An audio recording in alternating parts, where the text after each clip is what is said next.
If you are a home buyer in today's market, you should assume that you are being recorded while you are at a showing.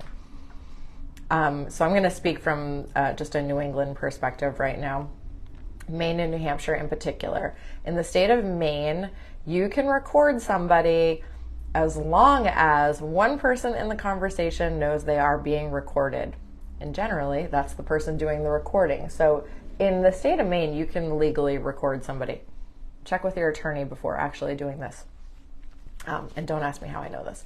But so there's that. And then in New Hampshire, I believe that has to be disclosed if you're recording somebody.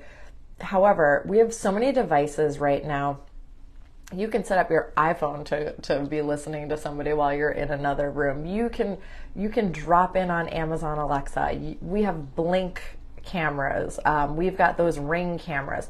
There are a lot of ways that I've experienced throughout the years of sellers listening in while their homes are being shown.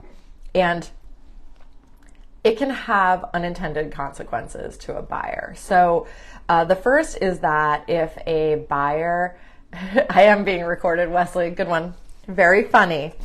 If a buyer is really excited about a property and goes on and on and on about it, that can be used against them by the seller and the seller agent as a negotiating tool. They know that they really want the property. They know they'll do anything for it. And conversely, if the buyer points out a bunch of flaws about the property or things they don't like, a seller may be less willing to negotiate with them. And in this market, you do not want to do that with sellers. So the second reason is privacy concerns.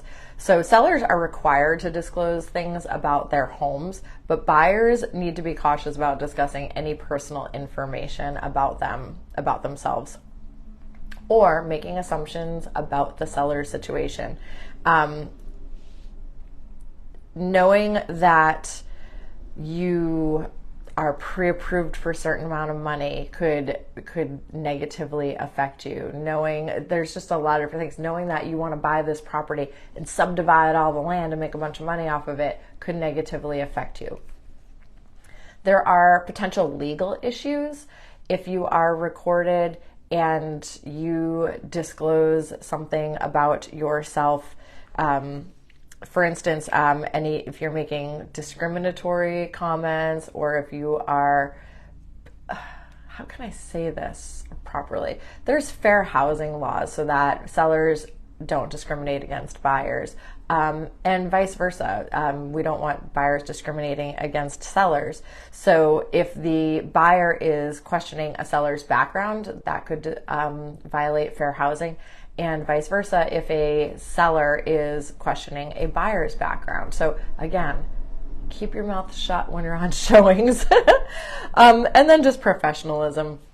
If something is said, you don't want it to be misconstrued or taken inappropriately. So the moral of the story is, if you are a buyer, assume that you're being recorded no matter what the entire time. Save all of your comments for when you're on the phone with your agent, or when you're in your agent's office or at a different location. Even driveways, people have cameras. I mean, people have those game cameras all over. You are just not completely safe from being recorded. And it's just, to give you as a buyer the best shot in this market. If you've got questions, please feel free to send me a message. Or if you're watching this on YouTube, all of my contact information is below. I would love to help you out. Have a great day.